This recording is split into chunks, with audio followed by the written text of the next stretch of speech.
están asintomáticos en cuanto al momento óptimo para indicar la cirugía.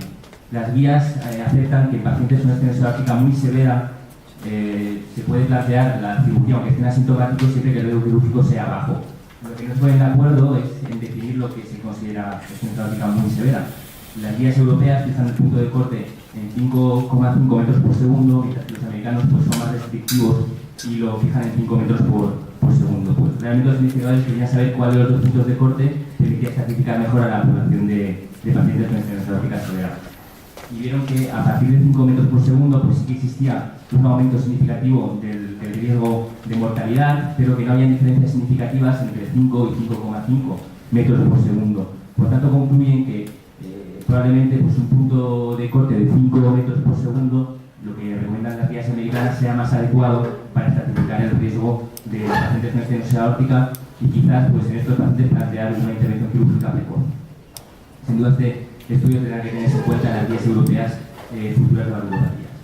Dentro de lo que es la evaluación de la función diastólica, sabéis que en el 2016 se publicó este documento de consenso junto con la Asociación Americana de Ecocardiografía, la ASE, que pretendía pues, de alguna manera simplificar la evaluación de la función diastólica, que había sido un poquito tortuosa con las guías anteriores de 2009, y proponen 4 criterios fácilmente reproducibles en el laboratorio de ecocardiografía que se basan en el Doppler tisular, en la relación prima, en la velocidad de rotación circunspidia y en la dilatación de la aurícula izquierda.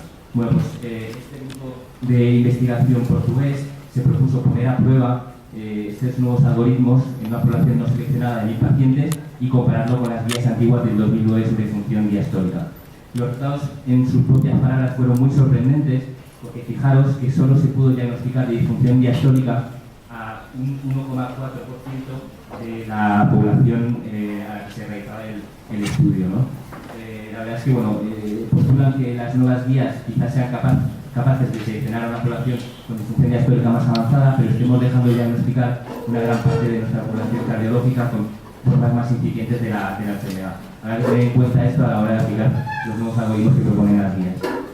Dentro del strain por eco, sabéis que el strain permite caracterizar la deformación miocárdica a partir del spectral tracking, y es un muy bonito ejemplo de cómo una técnica que en sus inicios era investigacional puede dar el salto a la práctica clínica. De modo que hoy en día pues, es un recurso que está disponible en la mayoría de los laboratorios de ecocardiografía.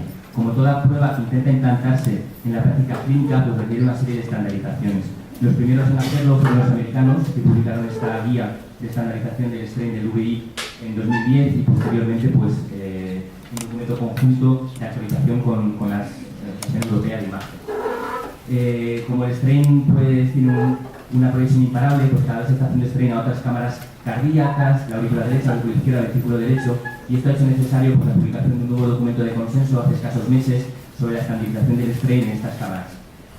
Puede llamar la atención la presencia tan explícita de la industria en un documento de este tipo, pero no hay que olvidar que el strain es una técnica muy automatizada, donde los valores de normalidad dependen del software de cada casa comercial, y los investigadores pues, hacen hincapié en que hicieron un esfuerzo por sentar en la misma mesa a clínicos e ingenieros y de alguna manera uniformizar los criterios del strain para mejorar su aplicabilidad clínica y también ahorrar de tiempo y dinero a la industria. Dentro del documento como tal, cuando vamos a este de la aurícula izquierda, vemos que el plano apical de 4 cámaras es el plano que se recomienda como estándar para la aplicación de esta técnica. Solo se considera el strain longitudinal de la aurícula izquierda ni el strain radial ni el circunferencial. En cuanto al ventrículo derecho, pues es verdad que el strain nos ha permitido entender mejor la mecánica y la fisiopatología de esta cámara que había sido olvidada durante tanto tiempo. Cada vez hay más estudios que intentan valorar qué valor diagnóstico puede tener el strain en pacientes donde el ventrículo derecho es un papel fundamental, como pacientes con hipertensión pulmonar, un TEP o cardiopatías congénitas. Yendo directamente a lo que proponen los autores, habría que hacer un plano apical de 4 cámaras modificado de manera que despleguemos mejor la pared libre del ventrículo derecho y seamos capaces de hacer un tracking de miocardio del ventrículo derecho. En cuanto a si vale la pena incluir también el tabique interventricular o solo la pared libre, lo deja en criterio del operador.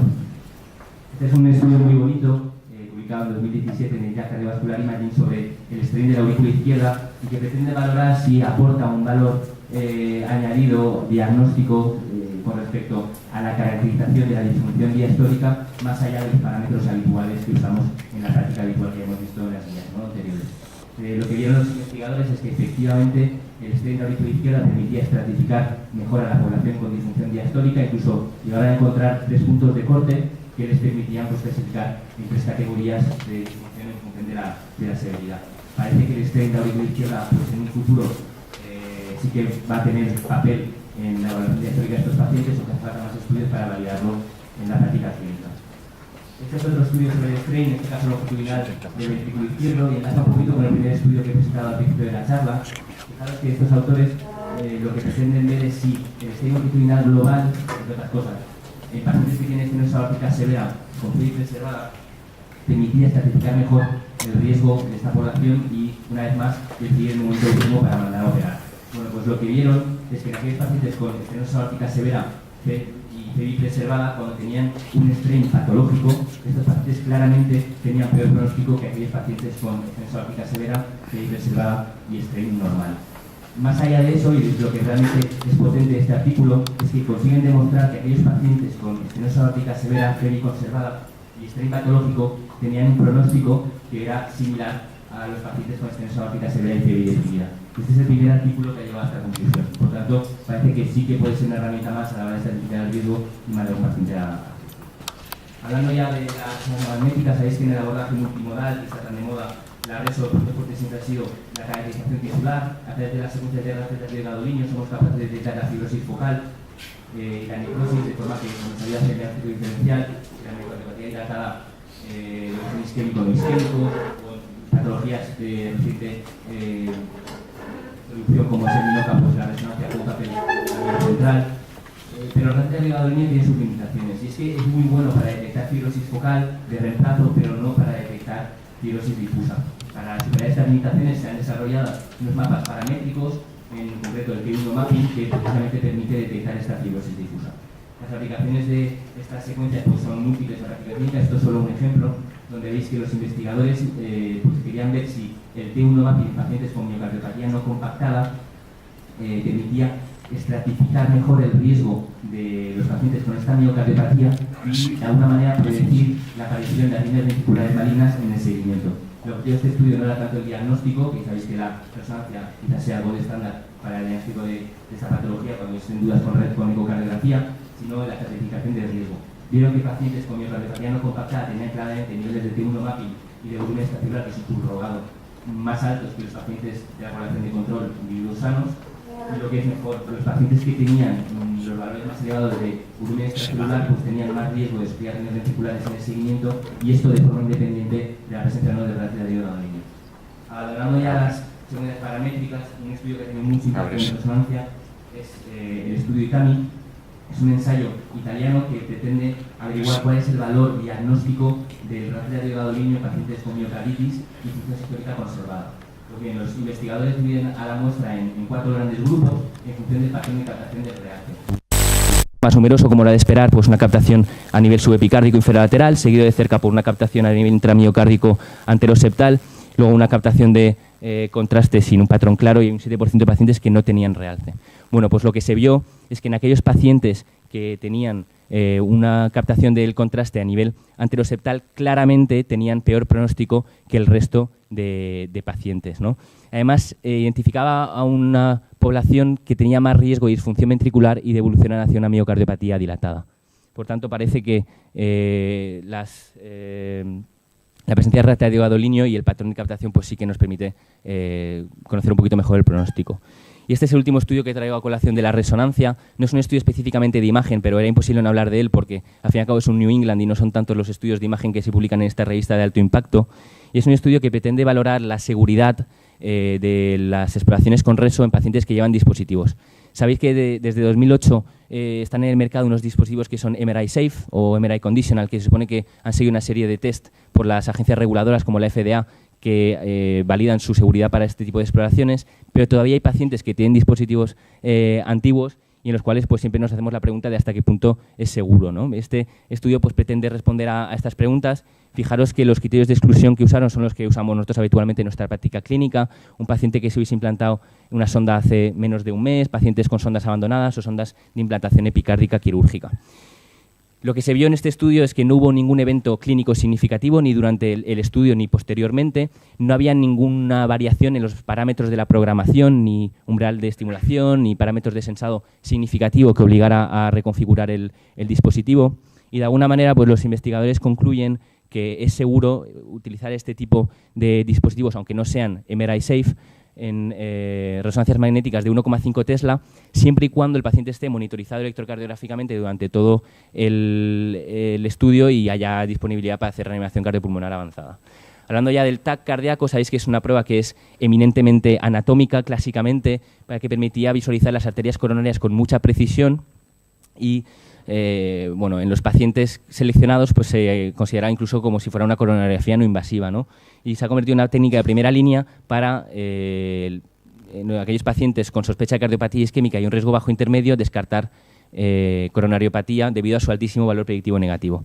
Bueno, pues igual que la RESO en sus inicios era una técnica fundamentalmente morfológica y posteriormente fue incorporando aspectos más funcionales con las secuencias de perfusión que permitían detectar isquemia, el TAC cardíaco ha seguido un camino muy parecido. Se están implementando en la práctica clínica hoy en día unas herramientas como son el FFR no invasivo por TAC o las secuencias de perfusión. ¿Cuánto? Y bueno, pues los investigadores avisan de que no son en absoluto dos técnicas que puedan ser intercambiables. La metodología que hay detrás y la base fisiopatológica es distinta, pero sí que nos van a permitir complementar la valoración del paciente con sospecha de cardiopatía isquémica con un abordaje más funcional. En cuanto a las diferencias, básicamente, a grandes rasgos, el FFR no invasivo es algo parecido a lo que sería la guía de presión en hemodinámica, mientras que las secuencias de perfusión por TAC sería algo más parecido a las secuencias de perfusión por RESO. El punto fuerte del FFR es que permite pues, localizar muy bien la isquemia y saber si una lesión en concreto es hemodinámicamente significativa, mientras que las secuencias de perfusión pues, detectan la isquemia, pero en un segmento miocárdico en general. Y el punto débil del FFR no invasivo es que exige unos algoritmos computacionales muy complejos y en la mayoría de casos obliga a enviar las imágenes a centros especializados de investigación para que realicen los cálculos. Y esto pues, limita su aplicabilidad en el día a día. Otro punto controvertido es que el FFR en los estudios de validación que se han hecho con el Gold Standard, que es la guía de presión, tiene muy buena correlación con respecto al estudio invasivo. Pero entre 0,7 y 0,8 se ha visto que la validez o la rentabilidad diagnóstica del FFR no invasivo es bastante pobre y obligaría a hacer otro tipo de prueba para descartar isquemia. Y acabando ya, el intervencionismo estructural, como he dicho, pues, es una parte fundamental de la cardiología hoy en día, que está evolucionando a marchas forzadas, y la imagen cardíaca pues, tiene que jugar un papel central, tanto antes del procedimiento para seleccionar adecuadamente a los pacientes, durante para monitorizar el procedimiento y guiar al hemodinamista para que realice de forma segura y rápida, y posteriormente para descartar complicaciones. Desde hace cierto tiempo existe pues, preocupación acerca de la posibilidad de las trombosis subclínicas sobre TAVI. Lo que empezó siendo como un report anecdótico de casos se ha convertido realmente en una tendencia que se ha confirmado en diferentes estudios observacionales donde se llega a informar de hasta un 14% de trombosis subclínicas detectadas mediante TAC, un valor muy superior a las prótesis quirúrgicas. El significado patológico de las trombosis subclínicas no está demasiado claro. No necesariamente aumentan los gradientes, los pacientes tampoco tienen demasiados embolismos sistémicos y no está claro tampoco el manejo. ¿Hay que anticoagular? ¿Qué tipo de anticoagulante? ¿Cuánto tiempo? Bueno, pues este estudio del European Heart Journal pretende responder a alguna de estas preguntas. Los investigadores cogieron una población portadora de TAVI a la cual se le realizaba un eco de control y si existía algún parámetro ecocardiográfico que está aquí referenciado discordante, pues se sospechaba trombosis de la TAVI y se tenía que hacer un TAC de control para confirmarlo. En el caso de que se confirmara, pues se iniciaba tratamiento anticoagulante, en ocasiones con antagonistas de la vitamina K, en ocasiones con anticoagulantes directo. Y lo bueno de este estudio es que al mes de iniciar la anticoagulación se normalizaron por completo los gradientes transaórticos. Este estudio, como os podéis imaginar, pues no representa la población general de pacientes con trombosis subclínica de la TAVI, porque por la forma en la que está diseñado estamos seleccionando una población de mayor riesgo, donde la trombosis es más grave. Fijaros que son trombosis que han llegado a producir una disfunción incipiente de la prótesis a nivel ecocardiográfico y los pacientes a veces incluso pueden llegar a estar asintomáticos. Aún así es un estudio muy interesante porque representa o refleja lo que hacemos nosotros habitualmente en la práctica clínica. Es decir, un paciente que es portador de TAVI no le vamos a pedir un TAC de control de forma rutinaria para descartar trombosis subclínica. Lo que haremos será pedirle esta prueba si sospechamos la trombosis por algún parámetro de la eco. Y está bien saber que en estos pacientes la opción anticoagular pues, puede ser beneficiosa. Otro de los grandes caballos de batalla del intervencionismo es el cierre de los leaks paravalvulares mediante los dispositivos de oclusores. Y esto es una revisión pues, que simplifica un poquito el manejo, que es siempre complicado de estos pacientes y cuando nos podemos plantear el intervencionismo. En cuanto a cierre de foramen oval permeable, se publicó en 2017 en el New England el Gore Reduced Trial, que es un estudio que valora en pacientes que han tenido un ictus criptogénico y tiene un foramen oval permeable una estrategia intervencionista con dispositivo frente a un tratamiento antiagregante. Aquellos pacientes con dispositivo también llevan antiagregación. Y ven que efectivamente los pacientes que van a una estrategia intervencionista pues tienen menos recurrencia de los ictus en el seguimiento.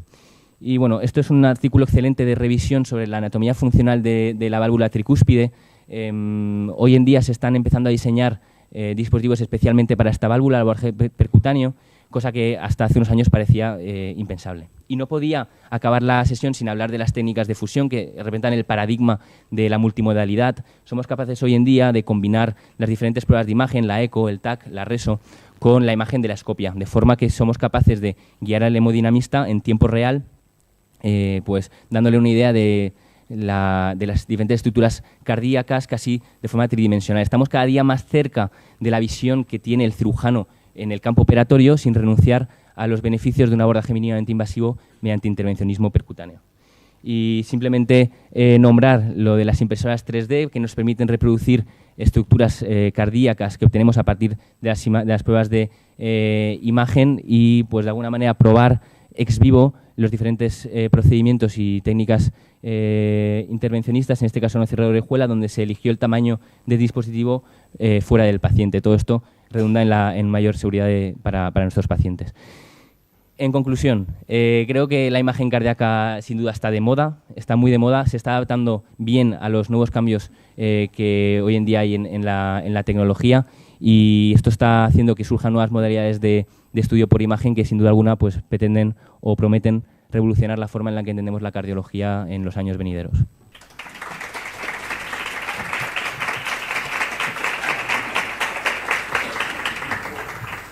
Yo quería preguntarte respecto, bueno, has estado hablando del TAC consecuencias de perfusión y con reserva de flujo fraccional. ¿Cómo crees que estas nuevas técnicas se adaptarán al estudio convencional del paciente con cardiopatía isquémica? Vale, pues una buena pregunta.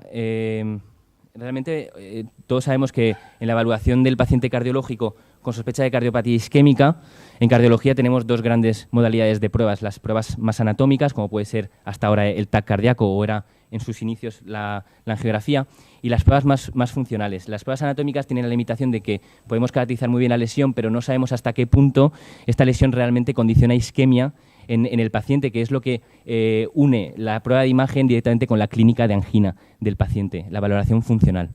Las técnicas más funcionales, como pueden ser las secuencias de perfusión con la reso, ahora las secuencias del el FFR con el TAC, pues nos permiten dar este salto de calidad para realmente saber si lo que estamos haciendo sirve para algo, porque sabemos que lo que realmente se relaciona con el pronóstico de los pacientes con cardiopatía isquémica es precisamente la isquemia, no la valoración anatómica de las lesiones, sino demostrar que ese paciente tiene isquemia. Entonces, pues poder hacer una evaluación no invasiva antes del cateterismo mediante TAC, no solo decirle al hemodinamista, mira, tienes una lesión aquí que él la verá ya, sino decirle, esta lesión es significativa, tienes que tratarla, pues nos va a ahorrar en el laboratorio de hemodinámica la realización de guía de presión, que bueno, es una herramienta brutal, pero que consume tiempo, dinero y no está exenta tampoco de riesgos, aunque son bajos. Por tanto, yo creo que todo lo que sea ir hacia técnicas de imagen que cada día son más completas y más versátiles, pues va a facilitar el manejo de los pacientes, siempre y cuando las usemos de forma racional. Muy bien, gracias. A continuación hablará Blanca Trejo, del Hospital General de aquí de Valencia, sobre las novedades de hemodinámica. Bueno, buenos días. Soy Blanca Trejo, del Hospital General de Valencia. Efectivamente, les voy a comentar las novedades de este año en cardiología intervencionista.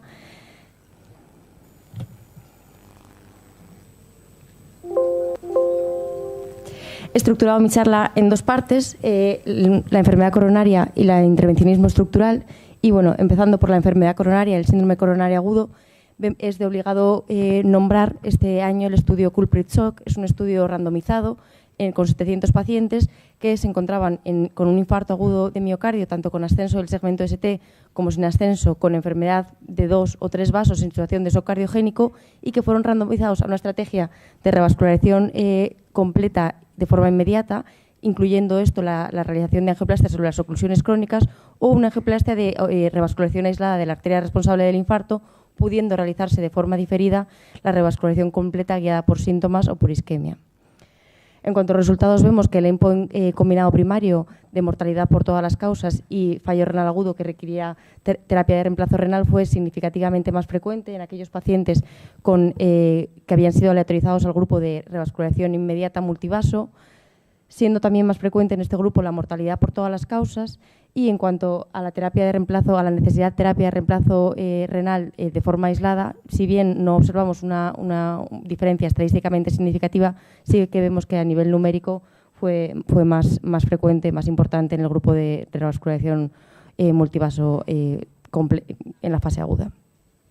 En un espectro diametralmente opuesto de la enfermedad coronaria, como es la angina estable, destaca claramente en este año el estudio Órbita, también un estudio randomizado en el que se incluyen 200 pacientes con angina estable y con una enfermedad de un único vaso significativa, superior al 70%. En cuanto al diseño del estudio, vemos que previamente a la fase de inclusión se realizaba una valoración de la frecuencia y severidad de los síntomas anginosos del paciente mediante diferentes cuestionarios como el Seattle Angina Questionnaire o el EuroQoL.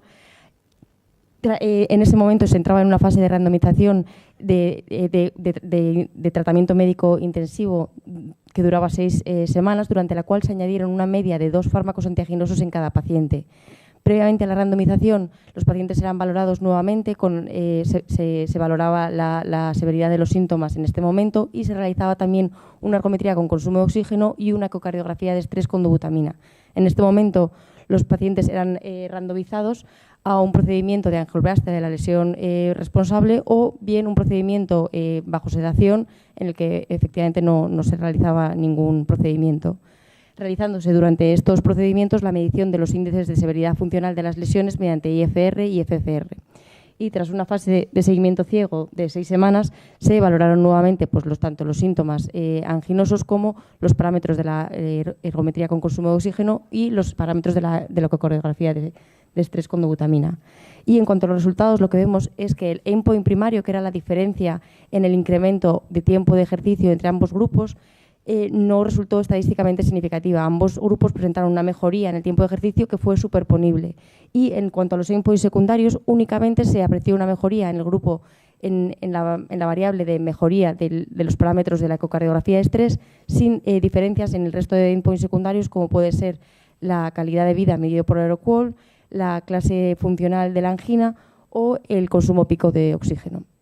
Recientemente, la semana pasada, se han publicado los estudios de este mismo ensayo estratificados por IFR y FFR, que, como digo, fueron medidos en todos los pacientes y nuevamente confirman que la revascularización percutánea ofrece un beneficio en los parámetros de la cardiografía de estrés, siendo este beneficio además mayor cuanto mayor era la severidad de la lesión, cuanto menor FFR tenía el paciente. Y en cuanto a los síntomas, únicamente se vio que había una diferencia estadísticamente significativa en el número de pacientes que reportaba estar libre de síntomas anginosos medidos exclusivamente por el Seattle Angina Questionnaire en el grupo de revascularización percutánea. Y los valores de FFR y FFR no modificaron este efecto, por lo que los autores concluyen que en el momento actual la opción de tratamiento médico en pacientes con angina estable y enfermedad de un único vaso es una opción viable, a la espera de otros estudios que nos hablen de endpoints duros como mortalidad, reinfarto, etcétera, que este estudio no valora. Pasando a la enfermedad compleja, destaca este año el estudio Syntax, los resultados a un año del estudio Syntax 2. Se trata de un estudio multicéntrico abierto en el que se trata de valorar las estrategias, el impacto que tienen las estrategias actuales de revascularización percutánea en pacientes con enfermedad multivaso, excluyendo los pacientes con tronco. Y para ello se sirve de diferentes estrategias, como es el uso de stents farmacoactivos de nueva generación con polímero bioabsorbible, la revascularización guiada por guía de presión o el implante de los stents guiado por pruebas de imagen, entre otros. Los investigadores valoraron a 557 pacientes que podían ser incluidos en el estudio, ya que presentaban una mortalidad a 4 años basado en el Syntax Score 2 equiparable entre una opción de revascularización percutánea y una opción quirúrgica. Estos pacientes fueron comentados en el HEART Team y solamente en aquellos casos, en 454 en concreto, en los que las opciones de revascularización eran equiparables por ambas técnicas, se incluyeron finalmente en el estudio y se realizó la revascularización percutánea. Y estos pacientes fueron comparados con la cohorte histórica del Syntax 1 que habían sido revascularizados percutáneamente y que tenían también una mortalidad equiparable a 4 años. Y los resultados que vemos son que el endpoint primario, que era un combinado de eventos mayores cerebrovasculares y cardiovasculares, fue significativamente más frecuente en la cohorte histórica del Syntax 2. Analizando individualmente los eventos, vemos que si bien la mortalidad cardíaca y el ictus de forma aislada no resultaron significativamente diferentes en ambos grupos, sí que hubo un incremento de los infartos, especialmente los infartos pre-procedimiento, así como de las necesidades de revascularizaciones subsiguientes en la cohorte histórica del Syntax 1, así como una mayor tasa de trombosis del stent en estos pacientes, por lo que los investigadores concluyen que la utilización de las nuevas herramientas con las que contamos en el intervencionismo percutáneo en pacientes complejos actualmente, pues se traslada en resultados clínicos favorables.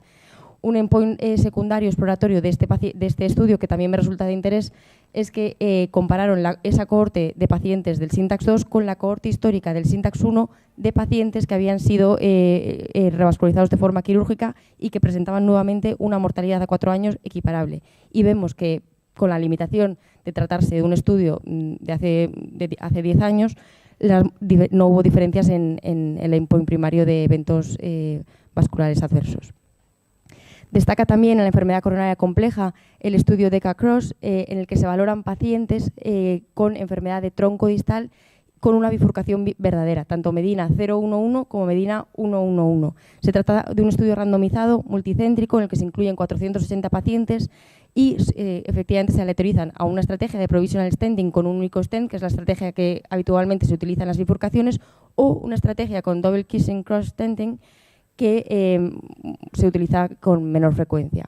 La importancia de este estudio radica principalmente en que otros estudios en los que se han valorado enfermedad de tronco, como son el Excel y el Nobel, en ellos la mayor parte de los pacientes que tenían una enfermedad del tronco distal con una bifurcación verdadera fueron tratados con una estrategia de provisional stenting sin que esta estrategia haya sido valorada de forma específica en ningún estudio. Y en cuanto a los resultados, vemos que el endpoint primario de Target Vessel Lesion, que era un compuesto de mortalidad cardíaca, reinfarto del vaso responsable o necesidad de revascularizar la arteria, la lesión tratada, fue significativamente menor en el grupo de pacientes con estrategia de double kissing cross, siendo la mortalidad cardíaca, así como la mortalidad por todas las causas, es superponible en ambos grupos y objetivándose una reducción en la tasa de trombosis del stent a favor del grupo con la estrategia de doble stent. Como muestra esta gráfica, el beneficio obtenido se mantuvo no solo para aquellos pacientes con lesiones más complejas, como sería la imagen de la izquierda, en la que la severidad de la estenosis es mayor, la longitud de la lesión también es más larga, y que pueden asociar pues, múltiples bifurcaciones, calcificación, etcétera, sino que la reducción de riesgo relativo también se mantuvo para pacientes con lesiones de bifurcación verdadera más sencillas, aunque el beneficio absoluto fue mayor para pacientes con lesiones más complejas. Y en cuanto a los stents, simplemente quería comentar la publicación reciente de diferentes estudios que un poco lo que avalan es que los nuevos stents con sirolimus, polímero biodegradable, strut fino, etcétera, logran la no inferioridad respecto a los stents de Verolimus de nueva generación, el Science en concreto. Respecto a las plataformas de bioabsorbibles, en el último año destacan 2 estudios, el AIDA Trial y los resultados a 3 años del Absorb 3, en ambos estudios los resultados son superponibles, si bien el endpoint primario de Target Vessel Lesion Failure, que también es un compuesto de muerte cardíaca, reinfarto o necesidad de revascularización, no hay diferencias entre ambos grupos, pero sí se aprecia una tasa significativa de trombosis del stent en el grupo de las plataformas bioabsorbibles y, como digo, en el estudio Absorb a 3 años, pues los resultados son superponibles. Cambiando ya de tercio en el apartado de intervencionismo estructural, dentro de la TAVI destaca la inclusión en las últimas guías de 2017 de valvulopatías de una nueva recomendación con clase 1B en la que se equipara el recambio valvular aórtico de forma percutáneo por el recambio valvular aórtico quirúrgico en pacientes de riesgo intermedio. Sin embargo, en pacientes de riesgo bajo, la recomendación sigue siendo a favor de la cirugía. En los últimos años se ha incrementado el interés por conocer la potencial utilidad de la TAVI en este grupo de pacientes y fruto de ello pues es este subanálisis ya un poco antiguo del Notion Trial, en el que incluye pacientes con un ST-score menor al 4% y sin apreciar diferencias en el endpoint primario de eventos cardiovasculares mayores en la estrategia de cirugía versus la estrategia percutánea, y asimismo destaca este subanálisis del estudio SURTAVI más reciente, todavía no está publicado, en el que se aprecia que aquellos pacientes que tenían un STS score inferior al 3%, es decir, un riesgo bajo, en ellos el realizar un recambio valvular aórtico de forma percutánea reducía de forma significativa el endpoint combinado de mortalidad y ictus incapacitante, no existiendo esta diferencia en los grupos de riesgo medio ni en los grupos de riesgo alto. De todas formas, quedamos a la espera de diferentes ensayos clínicos que ya están en marcha, como son el Partner 3, el Evolute R Low Risk o el Notion 2. Apuntar que únicamente el Notion 2 incluye pacientes con patología bicúspide, y esto es importante porque, como muestra también este estudio reciente, en aquellos pacientes, en adultos jóvenes entre 50 y 70 años, la valvulopatía bicúspide va a ser una causa muy frecuente de estenosis aórtica. En este estudio se valoran 500 pacientes con estenosis aórtica severa por valvulopatía bicúspide y se comparan por emparejamiento con propensity score con pacientes que tienen una estenosis aórtica severa sobre una válvula tricúspide. Y lo que se aprecia es que, si bien con los dispositivos de primera generación, con las válvulas más antiguas como la Sapiens XT, el porcentaje de pacientes que requería ser intervenido o requería una segunda válvula o presentaba leaks paravalvulares importantes era mayor en pacientes con valvulopatía bicúspide, con los dispositivos actuales no existen diferencias. También han salido recientemente datos acerca de la durabilidad de la TAVI a largo plazo, y es que hasta ahora únicamente teníamos resultados a 5 años favorables del Partner y del Advance. Actualmente contamos con los siguientes estudios publicados recientemente en el Intervention y con un seguimiento a 7 años, y vemos que, si bien las tasas de supervivencia son bajas, con una elevada mortalidad como corresponde al riesgo de aquellos pacientes intervenidos en las fases más iniciales del TAVI que tenían un riesgo quirúrgico muy alto, vemos que lo que es el deterioro estructural de la valvular presentó una incidencia relativamente baja, siendo la necesidad de reintervención también relativamente baja. A este respecto, comentar que se ha publicado también un consenso acerca del deterioro valvular, que un poco trata de diferenciar las diferentes etiologías, como puede ser la trombosis, que ya ha comentado mi compañero, como puede ser la endocarditis, los leaks paravalvulares y lo que ellos denominan la degeneración estructural valvular, que sería pues la calcificación de los velos, etcétera. Doctora Trejo, 3 minutos. Pasando a la patología mitral, comentar brevemente que está en marcha el estudio COAPT y actualmente tenemos los resultados a 2 años. Este estudio trata de valorar la eficacia y seguridad del MitraClip en pacientes con insuficiencia mitral funcional severa y una insuficiencia cardíaca avanzada. Actualmente únicamente contamos con los resultados de los pacientes, de 51 pacientes que fueron enrolados en el grupo de MitraClip versus tratamiento médico óptimo, y vemos que, si bien tienen una tasa elevada de mortalidad y de reingresos por insuficiencia cardíaca, como corresponde a una cohorte de pacientes con enfermedad avanzada, sí que hubo también una mejoría de la clase funcional en al menos un punto en el 40% de los pacientes, y fue eficaz también en la reducción de la insuficiencia mitral en un elevado porcentaje de pacientes. En cuanto al cierre de Orejuela, han salido también publicados este año los resultados a 5 años de los estudios Prevail y Protect, ambos estudios randomizados que trataban de valorar la eficacia relativa en cuanto a reducción de ictus del cierre de Orejuela con dispositivo Watchman versus warfarina, y lo que vemos es que, si bien el conjunto de los ictus y así como los ictus isquémicos vemos que no hay diferencias entre ambas estrategias, sí que hay una reducción importante en cuanto a los ictus hemorrágicos, así como en la mortalidad, probablemente por un menor porcentaje en sangrados mayores en el grupo aleatorizado al cierre de Orejuela. Como vemos en este análisis de subgrupos, el resultado fue consistente en todos los pacientes, pero aquellos que tienen un riesgo hemorrágico elevado, como es lógico, son los que más se beneficiarían. Y en el último año han salido también publicados diferentes estudios que lo que tratan es de valorar la utilidad del cierre de la orejuela en pacientes de mayor riesgo, en pacientes que o bien ya han tenido una hemorragia intracraneal o pacientes que han tenido una hemorragia a otro nivel previamente. Y lo que se aprecia, destaca el estudio danés del grupo de Nielsen, que incluye 150 pacientes con cierre de orejuela y los compara con una cohorte histórica de pacientes, de 150 pacientes macheados por Propensity Score, que habían tenido también una hemorragia intracraneal y estaban pues, con tratamiento médico para la prevención de recurrencias embólicas por la fibrilación auricular. Y se aprecia una clara mejoría en cuanto a mortalidad, recurrencias de hemorragia intracraneal y recurrencias de ictus isquémico en los pacientes con cierre de orejuela.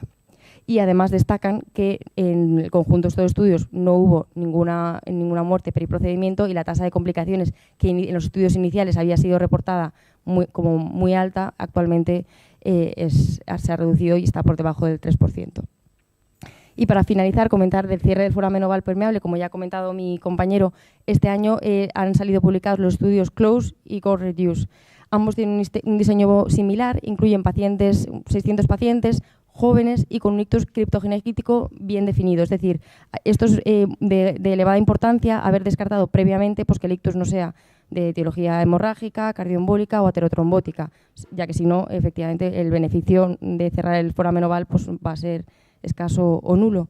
Y en este estudio en concreto deciden escoger a pacientes de alto riesgo, es decir, aquellos que tienen un foramen oval permeable, pero que además o bien tienen un aneurisma del tabique interauricular o bien tienen un SUN significativo, es decir, aquellos que tienen más riesgo. Y en la comparación del cierre del foramen oval con más antiagregación versus antiagregación aislada, vemos que existe una reducción muy importante en la tasa de ACVs recurrentes con una NT de 20, aunque en cuanto a los eventos adversos sí que se apreció un incremento significativo en la tasa de fibrilación auricular postprocedimiento. Comentar que la mayor parte de estos pacientes tuvieron ese episodio de fibrilación auricular en los primeros 30 días tras el cierre del foramen oval permeable y la gran mayoría, 3/4 aproximadamente, no requirió anticoagulación a largo plazo. El diseño del GO-REDUCE, como digo, es similar, aunque estos investigadores incluyen foramenos ovales permeables de alto y bajo riesgo, no pedían que tuvieran características anatómicas o de flujo específicas. Vemos también una reducción marcada en la tasa de ictus recurrente con el grupo de cierre de orejuela respecto a la antiagregación aislada. Nuevamente vemos que el riesgo de fibrilación auricular se incrementa en el grupo de cierre del foramen oval. Y en el análisis de subgrupos, pues efectivamente el beneficio es mayor en aquellos pacientes que tienen un SUNT importante. Y eso es todo.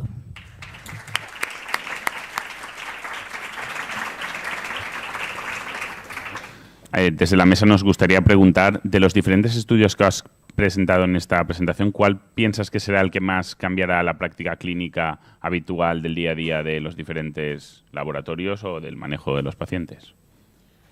Bueno, yo pienso que el estudio Syntax 2 con los seguimientos a un año nos aporta nos aporta evidencia de que los cambios que hemos realizado, las diferentes novedades que se han ido introduciendo a lo largo de los años, como son el uso de nuevos stents de nueva generación, la revascularización guiada por guía de presión o el implante de los stents guiado por técnicas de imagen, así como el HERT-TEAM, pues todos estos avances se traducen efectivamente en resultados clínicos.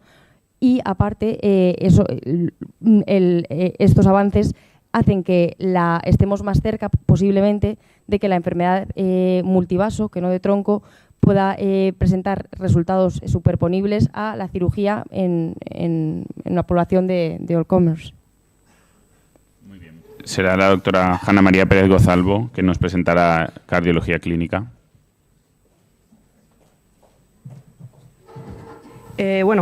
Pues yo voy a hablar de lo mejor del año en la cardiología clínica. La verdad que ha supuesto un reto intentar resumir este tema tan amplio en 15 minutos. Sé que me dejo fuera muchos estudios interesantes y muchas aportaciones que realmente si dispusiésemos de más tiempo convendría comentar, pero voy a centrarme sobre todo en dos grandes bloques para estructurar la charla, que son la insuficiencia cardíaca y el riesgo cardiovascular. Espero que sea de vuestro interés y comenzamos con la insuficiencia cardíaca aguda, ya que es una entidad muy prevalente y que no se ha beneficiado en los últimos años de tantos hallazgos como otros tipos de insuficiencia cardíaca. Me gustaría comenzar con este estudio, que es el RELAX-2, en el que se habla de la serelaxina, que ya previamente había demostrado algunos beneficios en un estudio previo, sobre todo en relación con endpoints blandos, como sintomatología y disnea. Entonces, bueno, tenemos este estudio en el que se compara la serelaxina frente a placebo, ya hablando de endpoints duros. Y como vemos, pues no hay una diferenciación, o sea, no hay diferencias estadísticamente significativas cuando lo comparamos con placebo en cuanto a muerte cardiovascular a los 180 días y el empeoramiento de la insuficiencia cardíaca. Por lo tanto, este fármaco parece que no nos va a aportar beneficio en el momento actual. Continuamos con un estudio también negativo en este campo, que es aquel que se llevó a cabo con el ularitide, que es un péptido natriurético y por lo tanto se le suponían efectos vasodilatadores y que podían mejorar a estos pacientes. Y como vemos al compararlo con placebo, en pacientes con insuficiencia cardíaca aguda tampoco consigue demostrar una disminución de la mortalidad cardiovascular. En este contexto, en el que de momento no tenemos fármacos nuevos para este tipo de insuficiencia cardíaca, pues volvemos a prestarle atención a un fármaco que todos conocemos como es la furosemida. Este estudio me parece muy importante porque, bueno, nos da a entender que realmente con fármacos o con herramientas que ya conocemos, quizás sí que podemos beneficiar mucho a nuestros pacientes y tenemos que prestarle atención quizá a cosas que ya están en marcha. Entonces, bueno, es un registro en el que se seleccionan pacientes que acuden al servicio de urgencias por disnea y a los que se les administra furosemida de forma precoz, aunque posteriormente se dividen estos grupos en aquellos que reciben la furosemida en los primeros 60 minutos, y ahí estamos hablando de pacientes con un tratamiento muy precoz, y pacientes que lo reciben más allá de los 60 minutos. ¿Y qué vemos? Pues que aquellos pacientes en los que se había administrado precozmente el tratamiento con furosemida, pues tenían una mejoría de la mortalidad intrahospitalaria que se mantenía hasta los 100 minutos.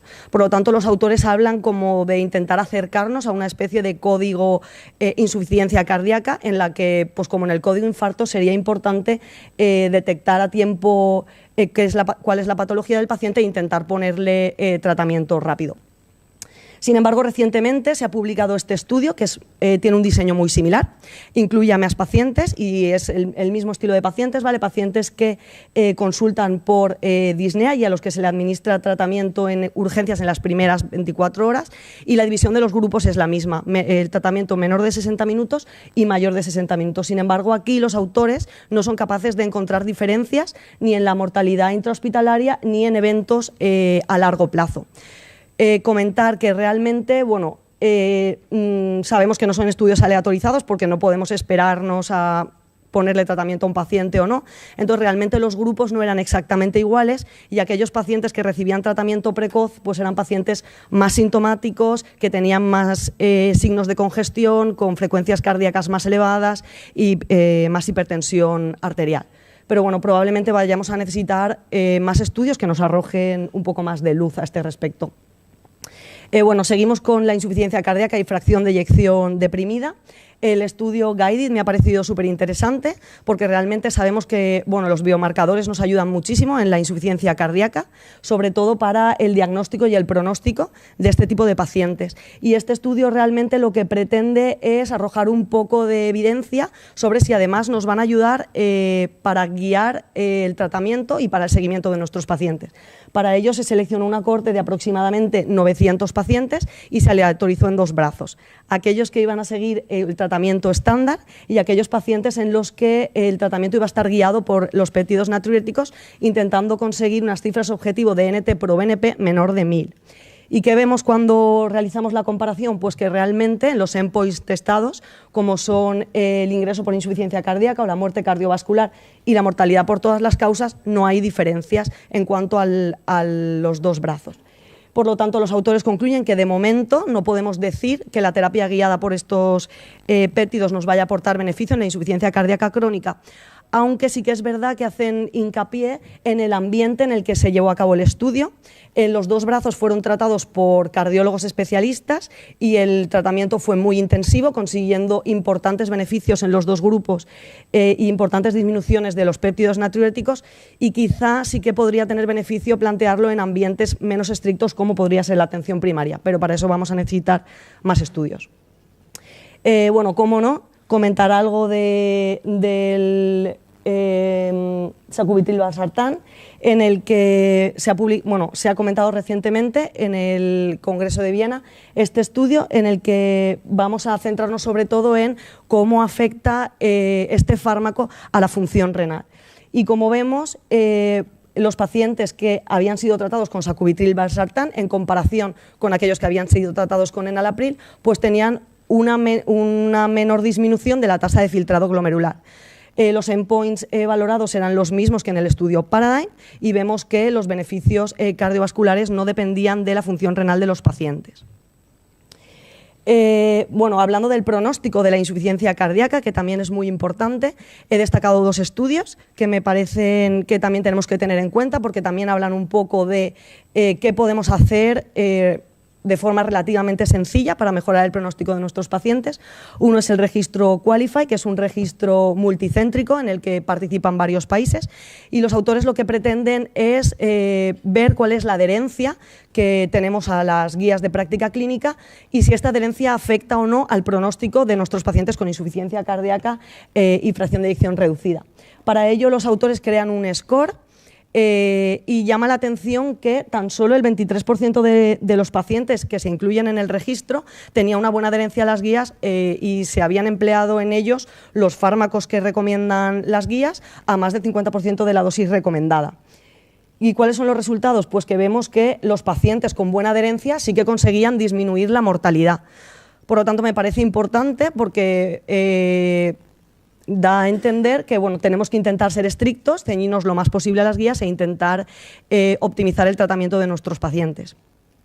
Continúo con este estudio, que es un estudio realizado por un grupo español, que se lleva a cabo en un perfil muy concreto de pacientes. También me ha parecido interesante porque este tipo de pacientes los vemos mucho en la práctica diaria y son aquellos pacientes ancianos, estos concretamente son pacientes octogenarios, con mucha comorbilidad y con un perfil de complejidad importante, con una puntuación de Bartel y con un índice de Charlson elevados. Son pacientes que habían ingresado por insuficiencia cardíaca en diferentes servicios y a los que se les hace posterior al alta una intervención precoz y se les ve en los primeros 7 días tras el alta. Tienen se les ve, pasan una consulta médica, son valorados también por enfermería, por una educación sanitaria y se ajusta el tratamiento médico y si lo necesitan se les pone tratamiento intravenoso. La valoración que se hace es la tasa de reingreso a los 30 días y como vemos en los pacientes en los que se ha hecho esta visita o este tratamiento precoz, pues vemos que hay una disminución del reingreso a los 30 días, sobre todo por una disminución del ingreso por insuficiencia cardíaca.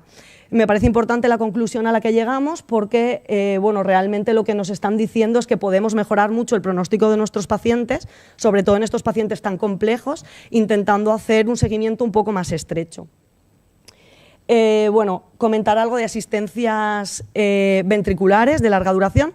Este estudio me ha parecido importante, el Momentum 3, realmente es como una prolongación del estudio anterior, que fue el Momentum 2, en el que se añaden algunos pacientes más y hacen un seguimiento a largo plazo, que en este caso son 2 años. Entonces, nos van a comparar la bomba de flujo axial, que es el HeartMate 2, que está siendo ampliamente utilizada en Estados Unidos, con una bomba de levitación magnética, que es el HeartMate 3. El endpoint estudiado fue la supervivencia a los 2 años, libre de ictus o de necesidad de recambiar el dispositivo por malfunción del mismo. ¿Vale? Y lo que vemos es que realmente sí que conseguimos disminuciones importantes en cuanto al evento primario y sobre todo que hay menor sospecha de trombosis de la bomba y realmente estos dispositivos se están trombosando menos. Entonces puede ser... me parece interesante comentarlo de cara a este tipo de pacientes que o no son candidatos al trasplante o vamos a necesitar hacer cosas con ellos antes de que puedan ser trasplantados y que cada vez esto es más prevalente. Bueno, comentar algo de insuficiencia cardíaca con fracción de eyección preservada. Realmente hay estudios muy importantes y bastante interesantes, pero el tiempo es el que es y no me daba tiempo a comentar más. Simplemente comentar que, bueno, que es... Ay, perdón.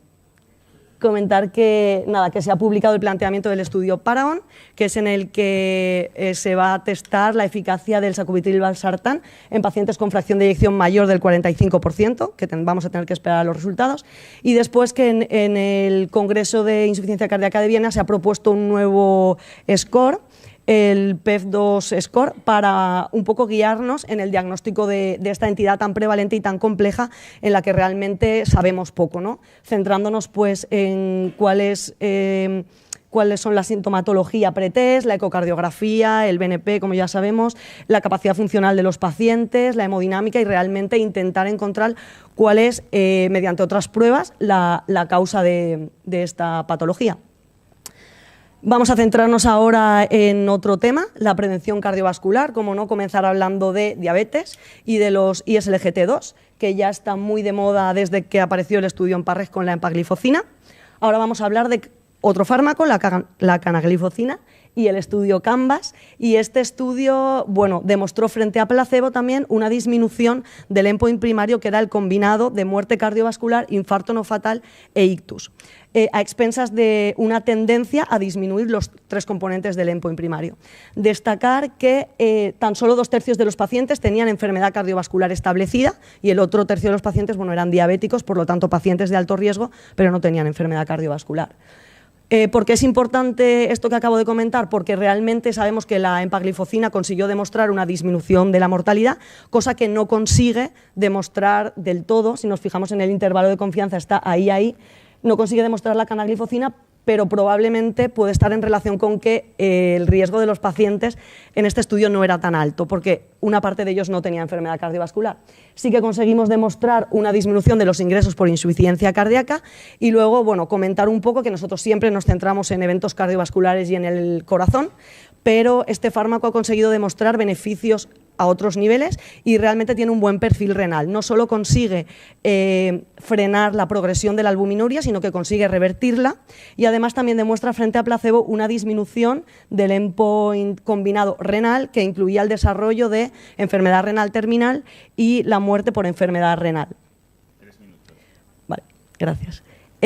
Bueno, destacar que hubo un poco de agitación porque la canagliflozina demostró que se producía un aumento de las amputaciones respecto a placebo. Recordar que son todos pacientes diabéticos y que por lo tanto sabemos que nuestros pacientes tienen riesgo y que los predictores de que se produjese este problema eran haber tenido una amputación previa o tener enfermedad vascular periférica demostrada. Por lo tanto, quizá en estos pacientes sí que tenemos que tener algo más de cuidado. Para acabar con la diabetes, bueno, he traído el mapa conceptual que plantea el grupo de trabajo de la diabetes de la sección española de cardiología para la prevención secundaria y comentar brevemente que hacen un enfoque muy novedoso y muy agresivo en el que ya plantean de primera elección los ISLGT2 y los análogos de la GLP-1, no centrándonos ya solo en las cifras de hemoglobina glicada, sino en el beneficio cardiovascular que le podemos aportar a nuestros pacientes. Vamos a hablar ahora también de lípidos, como no, y de los inhibidores del LCSK9. Comenzar con el estudio Fourier, en el que se aleatorizaron a los pacientes a evolocumab versus placebo. Recordar que eran todos pacientes con enfermedad cardiovascular establecida, que a pesar de tratamiento moderado o de alta intensidad con estatinas, tenía un mal control de lípidos, ¿vale? Se demostró que se disminuía significativamente el nivel de LDL y que había una reducción del endpoint primario de muerte cardiovascular, infarto, ictus, revascularización o ingreso por angina inestable y del endpoint secundario, ¿vale? Y recientemente se ha publicado este subestudio en el que vemos que realmente nos interesa tener el LDL cuanto más bajo posible, porque cuanto más bajo vayan a ser los niveles, más beneficio vamos a encontrar y parece ser que no hay un límite inferior, ¿vale? Por lo tanto, la idea es que el LDL cuanto más bajo mejor. Se ha presentado recientemente en el americano de cardiología el estudio Odyssey, que va un poco en la misma línea. Los criterios de inclusión son muy parecidos, los endpoints evaluados también son muy parecidos y el fármaco que estamos testando actualmente en este estudio es el alirocumab, que también demuestra disminución significativa de los niveles de LDL en los pacientes tratados con él y una disminución del endpoint primario y de la mortalidad por todas las causas. Destacar sobre todo que estos beneficios se vieron en los pacientes que tenían un peor perfil de LDL y que tenían cifras por encima de 100. Y ya para acabar, bueno, comentar un poco algo sobre el estilo de vida y la dieta. Tenemos nuevos datos del estudio PURE, en el que se ha visto que un alto consumo de carbohidratos, sobre todo por encima del 60%, pues favorecen la mortalidad global, aunque no se ha conseguido demostrar que esta mortalidad esté a expensas del aumento de la mortalidad cardiovascular. La idea que yo creo que tenemos que llevarnos de este estudio es que si consiguiésemos reemplazar el 5% de la energía que obtenemos de los carbohidratos, conseguiríamos disminuir la mortalidad.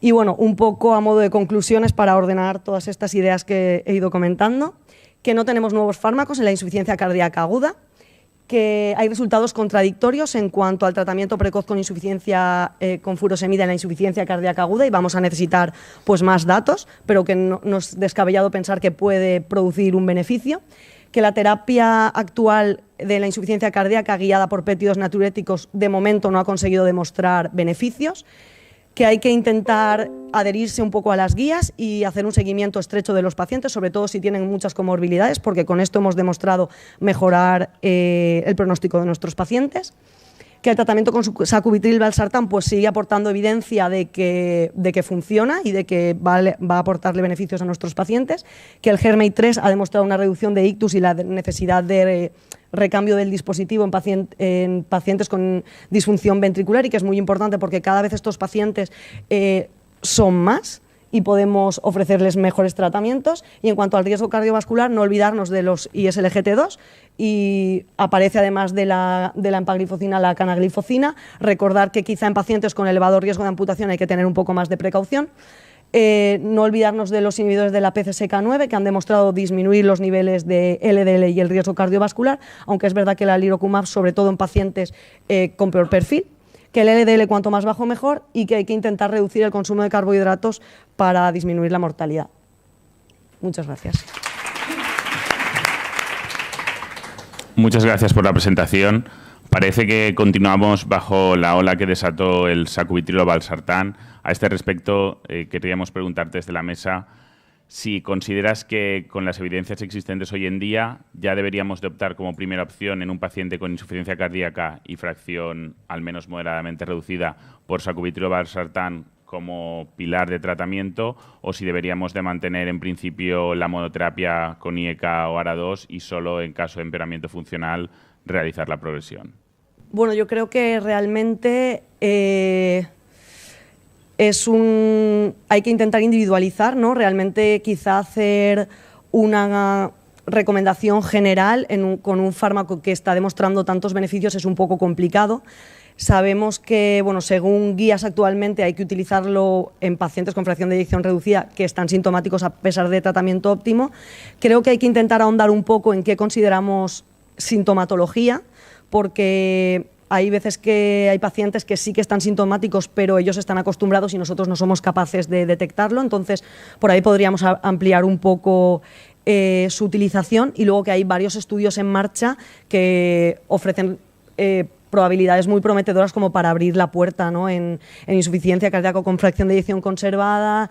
Luego también está el estudio Transition, un poco para ver si podemos incluir este fármaco de forma precoz y no tener que esperarnos un poco. Entonces, yo creo que quizá hacer una recomendación general de que ya hay que administrarlo a prácticamente todos los pacientes no, pero es verdad que el fármaco va avanzando, que ha demostrado mucho beneficio, que actualmente es verdad que ya se está empezando a utilizar quizá un poco fuera de indicación y parece que va bien y que yo creo que lo vamos a ir utilizando cada vez más. Muchas gracias, doctora Pérez Gozalvo. Continuamos con la siguiente presentación que versará sobre el tema de cardiopatía isquémica y la presentará Antonia Pomares del Hospital San Juan de Alicante. Buenos días, yo soy Antonia Pomares Baró, soy residente de cardiología del Hospital Universitario San Juan de Alicante y voy a hablar de las novedades del año en cardiopatía isquémica. He dividido la presentación en 3 bloques, un bloque de cardiopatía isquémica crónica, un segundo de síndrome coronario agudo y un tercero... ¿Así? Vale. Y un tercero de antiagregación y anticoagulación en diferentes escenarios clínicos. En cuanto a cardiopatía isquémica crónica, comienzo con una controversia y es si debemos utilizar beta-bloqueantes tras un síndrome coronario agudo sin insuficiencia cardíaca ni disfunción sistólica del ventrículo izquierdo. En este contexto traigo 2 artículos con resultados un poco contradictorios entre sí. El primero de ellos es este, es de 2017, incluye a 180.000 pacientes, pacientes dados de alta tras un síndrome coronario agudo sin insuficiencia cardíaca ni disfunción sistólica del ventrículo izquierdo.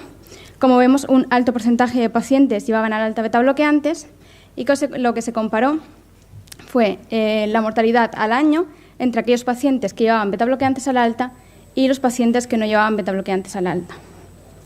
Los resultados fueron que no se observaron diferencias significativas en cuanto a la mortalidad de un año entre aquellos pacientes que sí llevaban y que no llevaban beta-bloqueantes.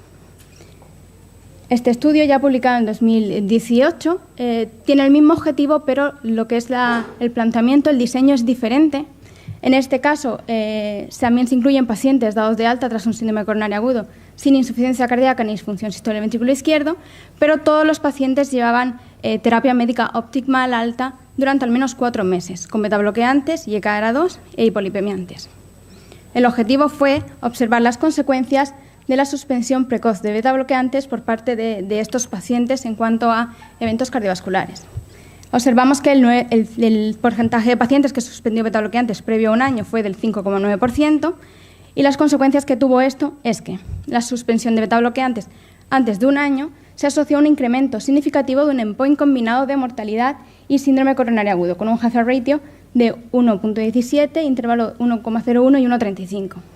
No se observaron diferencias significativas, sin embargo, en cuanto a la mortalidad por todas las causas. Sigo con otra controversia y es que ha quedado el uso concomitante de clopidogrel e IVPs. En este sentido, traigo un metaanálisis publicado en 2017. El previo metaanálisis era de 2011 y este incluye estudios de 2012 a 2016. En concreto, 11 estudios con una N de 84.700 pacientes. Son pacientes que tuvieron un síndrome coronario agudo, se realizó una revascularización percutánea exitosa y al alta el segundo antiagregante que llevaban era clopidogrel. Vemos que casi 30.000 pacientes llevaban IVPs al alta y que 55.000 pacientes no llevaban. El objetivo fue comparar eventos cardiovasculares entre los pacientes que llevaban concomitantemente clopidogrel e IVP y pacientes que solo llevaban clopidogrel. Lo que se observó es que el uso concomitante de clopidogrel e IVPs se asoció a corto plazo a un incremento significativo de la mortalidad y de nuevas revascularizaciones. A largo plazo a un incremento significativo de eventos cardiovasculares mayores, infarto de miocardio, trombosis del stent y nuevas revascularizaciones. Y no se observó, sin embargo, diferencias significativas en la mortalidad a largo plazo, aunque sí que es verdad que la tendencia era que aumentaba la mortalidad. Vemos que el intervalo de confianza 0,99, 1,96, con un hazard ratio de 1,26. Efectivamente, no es significativo, pero ahí queda. Había puesto este estudio aquí, que ya lo ha comentado compañera Blanca, es el ensayo órbita, que es por la repercusión que tiene en el manejo clínico del paciente con angina estable. Incluye pacientes con angina estable que tienen clínica y que tienen una estenosis coronaria por angiografía mayor o igual al 70%. A todos estos pacientes se los optimiza el tratamiento médico durante 6 semanas, se hace una valoración para la autorización con prueba de esfuerzo, cuestionario de síntomas y una ecografía de estrés con dobutamina. Posteriormente se les randomiza a revascularización percutánea o placebo y a las 6 semanas se vuelve a realizar una valoración. Lo que se observó es que en cuanto al objetivo primero no hubieron diferencias significativas, que fue la tolerancia a la prueba de esfuerzo. Tampoco hubieron diferencias significativas en otros objetivos secundarios como el tiempo de descenso de ST de 1 milímetro en la prueba de esfuerzo o cambios en el pico de consumo de oxígeno. Y sí hubieron diferencias en una mayor mejoría en el índice de motilidad parietal, en el ecocardiograma de dobutamina. Lo traigo porque si bien la revascularización percutánea ha demostrado ser muy eficaz en otros escenarios clínicos, en pacientes con una angina estable, como dicen las guías y también este estudio, lo principal es optimizar el tratamiento médico y igual dejar esta estrategia para cuando esto no es posible. En cuanto al bloque de síndrome coronario agudo, Primero, decir que se presentaron las guías del 2017, una nueva actualización de las guías de síndrome coronario agudo con elevación del ST, las que no voy a entrar ya que sería otra charla. Estas son las mayores novedades que incluyen, entre la que destaco que pasa de un 3 a 2A la revascularización completa y el downgrade de la tomboaspiración que pasa de 2A a 3. En cuanto a las comorbilidades, esto es un síndrome coronario agudo, he traído este estudio por la importancia que me parece que tiene. Es un estudio del grupo de Gregorio Marañón que trata, que ellos observan que entre sus pacientes dados de alta tras síndrome coronario agudo, el 46% de pacientes tienen déficit de hierro. Pretenden estudiar qué relación tiene entre este déficit de hierro con la capacidad funcional y la calidad de vida de los pacientes a los 30 días. Lo que se observa es que este déficit de hierro se asocia de manera significativa con un empeoramiento de la capacidad funcional medida por ergometría o por una marcha 6 minutos. También se observa que se relaciona también con un empeoramiento significativo de la calidad de vida medida con estas dos escalas a los 30 días. No entra en este estudio sobre qué hierro poner ni nada, pero sí que se observa que el déficit de hierro tiene un impacto en cuanto a la calidad de vida y la capacidad funcional de nuestros pacientes.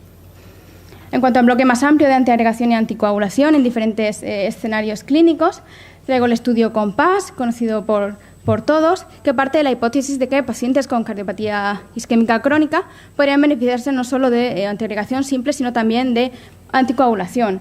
Seleccionan pacientes con enfermedad vascular aterosclerótica estable con una N de 27.000 pacientes.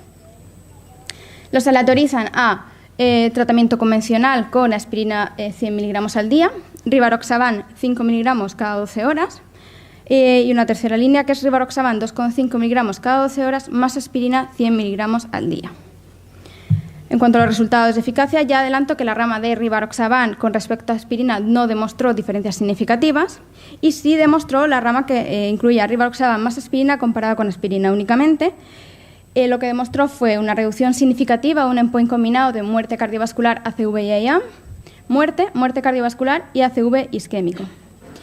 Esta reducción fue a consecuencia, tuvo un precio y es un aumento de los sangrados mayores, aunque no se aumentaron significativamente los sangrados fatales. Aún así, los autores de este estudio concluyen que hay un beneficio clínico neto para el uso de esta estrategia, Rivaroxaban 2,5 cada 12 y aspirina, con respecto a la terapia convencional. Presento este estudio en cuanto a doble antiagregación post-síndrome coronario agudo. Presenta una estrategia de doble antiagregación, es el estudio Tropical, que hasta la fecha no tenemos estudios parecidos. En este caso, seleccionan pacientes con síndrome coronario agudo con una revascularización percutánea exitosa y los randomizan a dos líneas de tratamiento. Ambas líneas de tratamiento, los primeros 7 días, llevan como segundo antiagregante prasugrel, ya que es el periodo de tiempo que más complicaciones puede haber, eventos puede haber. A los 7 días, una rama sigue con prasugrel y la otra hace un switch a clopidogrel.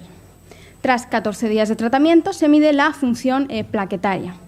En los pacientes que tomaban clopidogrel, si la función plaquetaria estaba correctamente inhibida, seguían con clopidogrel, y si la función plaquetaria no estaba correctamente inhibida, hacían un switch a prasugrel. Destacar que el porcentaje de pacientes que tuvieron que pasar de clopidogrel a prasugrel porque la función plaquetaria no estaba correctamente inhibida fue del 39%. Se compararon en cuanto a eventos ambas estrategias de tratamiento, o el tratamiento con prasugrel o la rama de abajo que ellos llamaron la rama del deescalado. Lo que se observó es que hubo no inferioridad de la segunda rama con respecto a la primera en cuanto a un objetivo primero, que fue un endpoint combinado de muerte cardiovascular, IAM, ACV y sangrado. No inferioridad también en cuanto a un endpoint combinado de muerte cardiovascular, ACV e IAM. Y no se observaron diferencias significativas en cuanto a los sangrados. Por tanto, ellos proponen esta rama del descalado como una estrategia válida, al menos no inferior, en cuanto a eventos isquémicos y sin diferencias en cuanto a los sangrados. En cuanto a la duración de la doble antiagregación tras un síndrome coronario agudo, este estudio, el objetivo de este estudio que traigo, que es el PRECISE-DAPT, fue encontrar una escala que predica el riesgo de eventos hemorrágicos tras el alta tras PCI por síndrome coronario agudo. Los autores, basándose en el análisis de 8 estudios randomizados, determinan 5 causas que ven que se asocian a mayor sangrado. Estas causas son la hemoglobina, el recuento de glóbulos blancos, la edad, el filtrado glomerular y el hecho de haber tenido sangrados previos o no. observaron que una puntuación de 25 puntos o mayor se asocia a un alto riesgo isquémico de sangrado. ¿Cuál es la importancia de este estudio? Bueno, se han publicado en 2017 un update de la doble antiagregación, y en este update, en el que no voy a entrar, se recomienda con un 2B el uso de esta escala para seleccionar a aquellos pacientes que se pueden beneficiar de una doble antiagregación estándar de 12 meses o mayor, o una corta doble antiagregación de 6 meses. De manera que se mediría esta escala al momento del stent. Si la puntuación es mayor o igual a 25, podríamos utilizar un short de update, que es 3 o 6 meses, y si es menor de 25, unos 12 meses o mayor. Ya he dicho que no voy a entrar en esta escala, simplemente voy a hacer una buena revisión de la doble antiagregación, y aquí hay un esquema bastante bueno que, en función de el cuadro clínico del paciente y la terapia que se realice, se recomienda un mayor o menor doble antiagregación. Posteriormente a esta guía, ya en 2018, en abril, se ha publicado este estudio, que es el SMART Date, que tiene como objetivo, pretende investigar si la doble antiagregación durante 6 meses es no inferior frente a una terapia convencional de 12 meses o más tiempo. Para ello se incluyen 2.700 pacientes dados de alta tras un síndrome coronario agudo con una revascularización percutánea exitosa, y sin tener en cuenta un riesgo isquémico, riesgo hemorrágico, los randomiza a doble antiagregación durante 6 meses o mayor o igual a 12 meses. Lo que se observa es que la doble antiagregación durante 6 meses fue no inferior a 12 meses en cuanto a un endpoint combinado de muerte, ACV e infarto agudo de miocardio. No hubieron diferencias en cuanto a la mortalidad, y sí que se observó un aumento significativo del infarto de miocardio, con un hazard ratio de 2.41, intervalo de confianza 1.15, 5.05, que llama bastante la atención. No hubieron diferencias significativas en cuanto a sangrados. Los autores de este estudio, por tanto, las conclusiones que podemos sacar, o lo que ellos concluyen, es que, si bien fue no inferior en cuanto a mortalidad y en cuanto a este endpoint combinado, sí que tenemos un aumento de la mortalidad, que además no se ve sopesado por una disminución de los sangrados. Este es el último estudio que presento, y es el REDUAL, también conocido por todos, que trata de dar un poco de alternativas a aquellos pacientes que tienen un síndrome coronario agudo y además tienen indicación de anticoagulación porque tienen una fibrilación auricular. Para ello, seleccionar esta población, pacientes con fibrilación auricular y que han tenido un síndrome coronario agudo y se les ha realizado una revascularización percutánea con stent, con una N de 2.700 pacientes, y los randomizan a 3 líneas de tratamiento. La terapia convencional, triple terapia, dabigatran 110 miligramos cada 12 horas más un inhibidor de la P2Y12, y dabigatran 150 miligramos cada 12 horas más un inhibidor de la P2Y12. El objetivo primario fue observar si había disminución de las hemorragias, y también se predefinió la medición de la no inferioridad de estas dos ramas con respecto a la triple terapia en cuanto a complicaciones isquémicas. Lo que se observó es que ambas ramas de tratamiento con respecto a la triple terapia disminuyeron las hemorragias de manera significativa, y en cuanto al segundo objetivo, se cumplió el objetivo de no inferioridad propuesto por un seguimiento a 3 años, pero ojo, con un intervalo de confianza de 0,84-1,29. En cuanto a mis conclusiones, ha sido un año de mucha actividad en cuanto al bloque de cardiopatía isquémica. Tenemos nuevas guías europeas que nos ayudan tanto al manejo de síndrome coronario agudo con elevación del ST como a decidir cuánto tiempo mantener la doble antiagregación. Pacientes con cardiopatía isquémica estable igual podrían beneficiarse no solo de una simple antiagregación, sino también de una dosis baja de rivaroxaban de 2,5. Tenemos nuevas alternativas para pacientes que tienen síndrome coronario agudo y además requieren anticoagulación por la FA, alternativas a la triple terapia, como demuestra el estudio REDUAL o te demostró el estudio de Pioneer. No olvidarnos de las comorbilidades tras el síndrome coronario agudo, la ferropenia, que tiene impacto en la capacidad funcional y la calidad de vida del paciente, también la depresión, aunque no lo he traído aquí por falta de tiempo, y también las controversias, que son bloques que todavía quedan un poco en el aire, que es el papel de los betabloqueantes tras el síndrome coronario agudo sin insuficiencia cardíaca ni disfunción sistólica del ventrículo izquierdo. Tenemos ensayos un poco concluyentes y no podemos concluir nada fijo, y tenemos un metaanálisis que sugiere al menos evitar el uso concomitante de clopidogrel e IVPs en este respecto. Muchas gracias.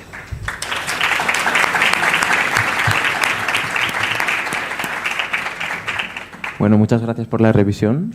Yo justo te quería preguntar por eso, por el estudio de los IVPs y el clopidogrel. ¿Qué IVPs incluyen? Y sobre todo si justifican con algún mecanismo sus resultados, si tiene relación sobre todo con la interacción que hayas conocida de omeprazol con el clopidogrel. Sí, yo creo que ha sido un estudio muy controvertido. Bueno, en cuanto al mecanismo, sí que tiene, explican que tiene relación con lo que se conocía de omeprazol y clopidogrel.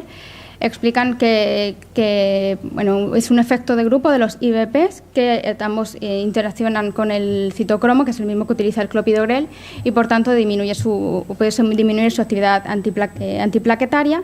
Y luego también se ha demostrado que los IVPs tienen una actividad proinflamatoria, aumentan la interleuquina 6, y esto se ha demostrado aumentar también los eventos cardiovasculares. Por tanto, están esos dos mecanismos que podrían ser. En cuanto a qué IVPs utilizan, en este estudio se incluyen todos los IVPs, un poco ellos cuentan por significación, por tema de significación estadística y diseño de estudio. Sí, es verdad que la mayoría de estudios son con omeprazol y un estudio que con pantoprazol no se demostraron diferencias y hay un poco toda esta discusión. El previo metaanálisis también incluía clopidogrel y todos los IVPs, y en el anterior metaanálisis de 2011 se demostró un aumento de los eventos cardiovasculares mayores. Por tanto, este va un poco en la línea con aquel, demostrando mayor número de eventos además. Pues muchas gracias. A ustedes, gracias. A continuación nos va a presentar las novedades de arritmias Elena Guzmán del Hospital General de Alicante.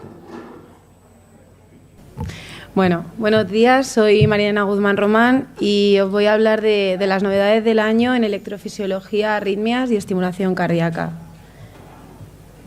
Bien, este es el índice que voy a seguir. En primer lugar voy a hablar de las novedades en sistemas de estimulación, desfibrilación y resincronización cardíaca.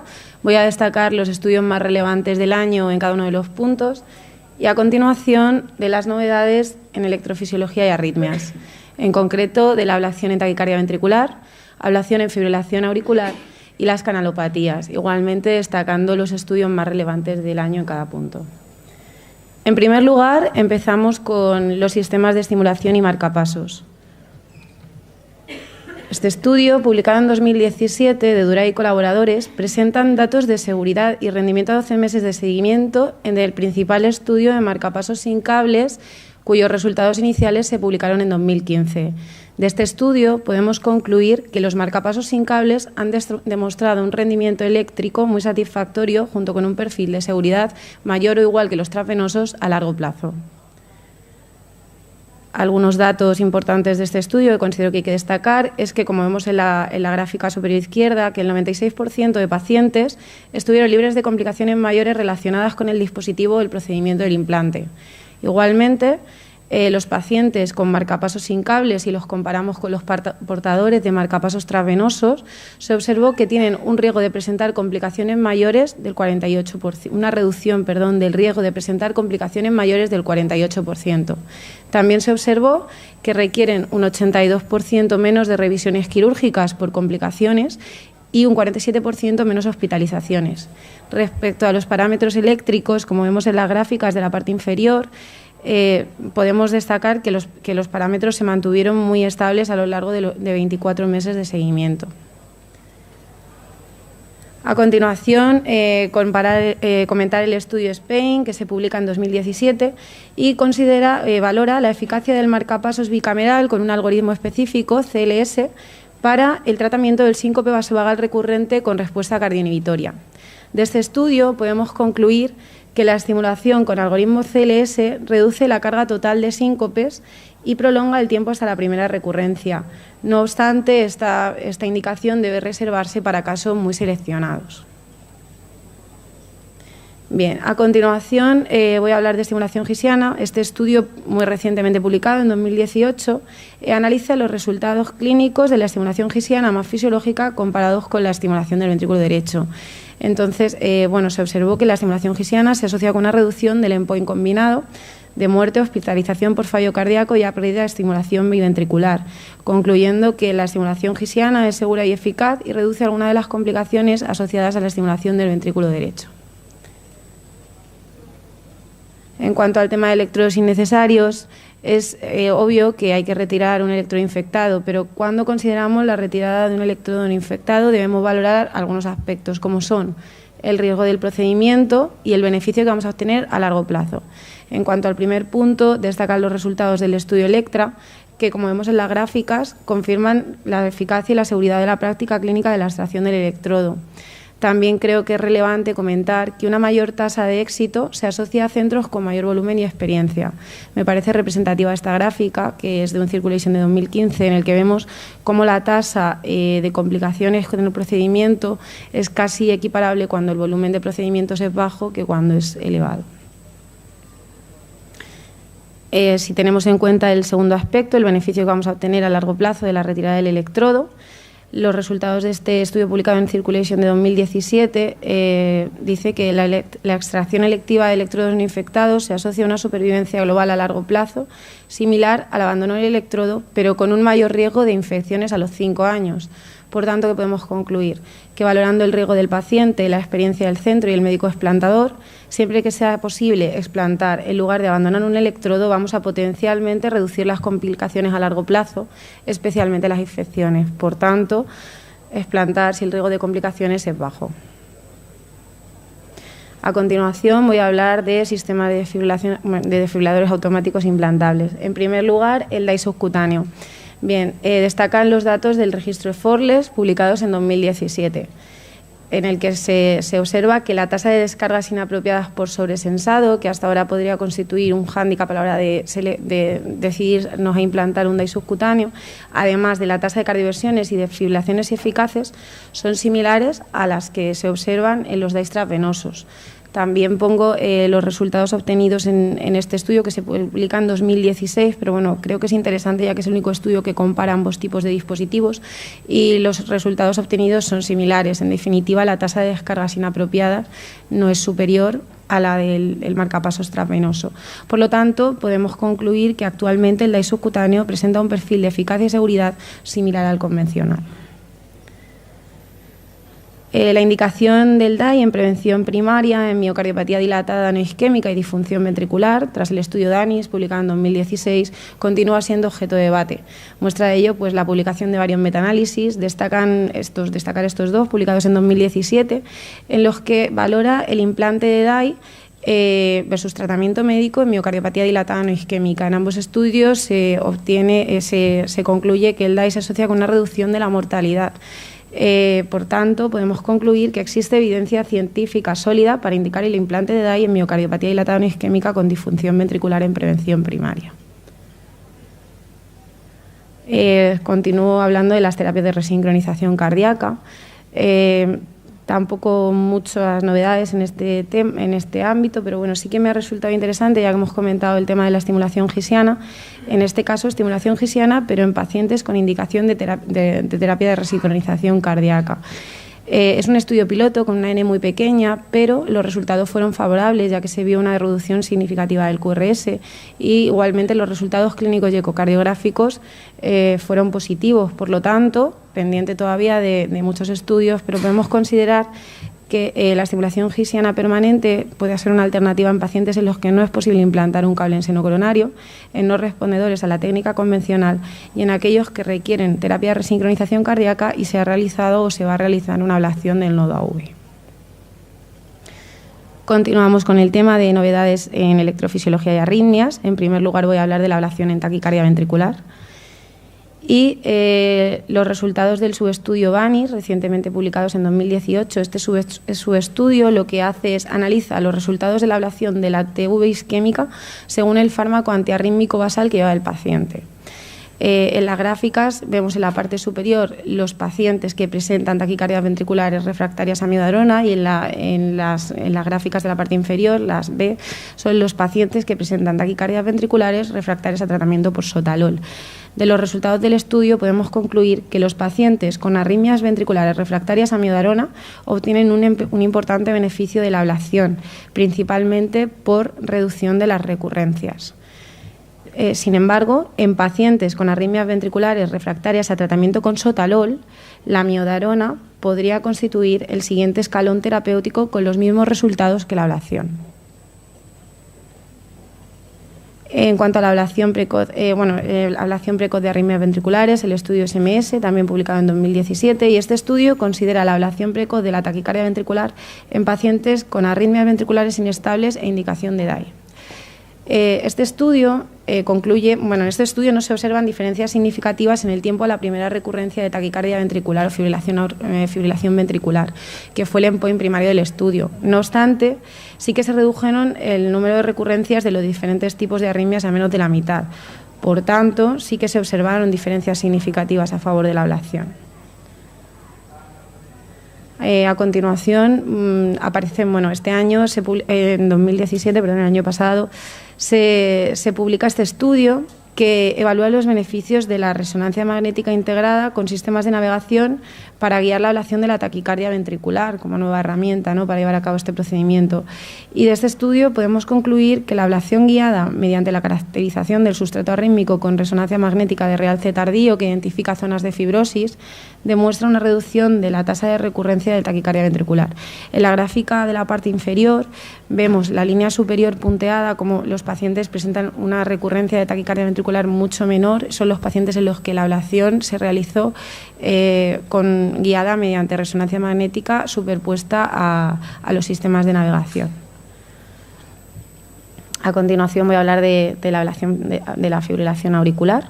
En primer lugar, la crioablación de FA en formas persistentes. Es clara la indicación de la crioablación en las formas paroxísticas, pero este estudio publicado en 2017 evalúa los datos de eficacia y seguridad a un año de la crioablación en la fibrilación auricular persistente y podemos concluir que la crioablación es un procedimiento seguro y con una eficacia no inferior a las técnicas con radiofrecuencia en formas persistentes. La ablación de la fibrilación auricular en pacientes con cardiopatía avanzada del estudio Castle, también publicado muy recientemente en 2018, que lo que hace es comparar la ablación de FA en pacientes con cardiopatía avanzada versus el tratamiento médico, que quizá no es la población más frecuente en la que se realiza la ablación.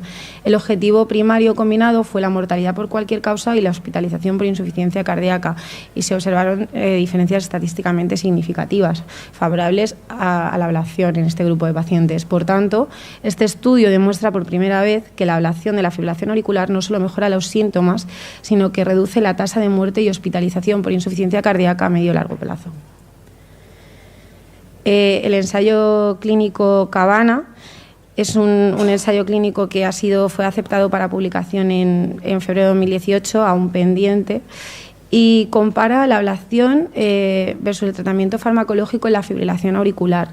Es un estudio del que aún no se pueden obtener conclusiones claras, pero hay que tener en cuenta algunas de las consideraciones a la hora de interpretarlo, ¿no? Es relevante tener en cuenta que en el grupo de tratamiento farmacológico el 27,5% de los pacientes pasan desde el grupo de ablación. A pesar de esto, en el análisis por protocolo se observó una reducción significativa del endpoint primario. Interesante que en el análisis por intención de tratar, en el grupo de la ablación, el tiempo a la primera recurrencia se redujo significativamente. Esto podría indicar una mejora de la calidad de vida en los pacientes. Y también que los beneficios de la ablación fueron mayores en los pacientes menores de 65 años. Es decir, se observaron diferencias estadísticamente significativas a favor de la ablación en el análisis por subgrupo, lo que podría indicar que bien seleccionado, pues el procedimiento ofrece beneficios importantes. Por tanto, a pesar de lo controvertido del estudio y teniendo en cuenta su diseño y resultados, aunque aún sea pronto obtener conclusiones, probablemente sea relevante en un futuro para la toma de decisiones del tratamiento de la fibrilación auricular. Bien, y por último voy a hablar de las canalopatías, ablación en el síndrome de Brugada. Este estudio se publica en 2017. Lo que hacen es, mediante la administración de ammalina, se induce potenciales fraccionados en la cara anterior epicárdica del tracto de salida del ventrículo derecho, los cuales son mapeados y localizados mediante sistemas de navegación. Cuando se ablacionan dichos potenciales, se normaliza el patrón de Brugada electrocardiográfico. Por tanto, en pacientes con síndrome de Brugada y eventos arrítmicos malignos recurrentes, la ablación con catéter surge como una nueva posibilidad de tratamiento. Y muchísimas gracias por vuestra atención.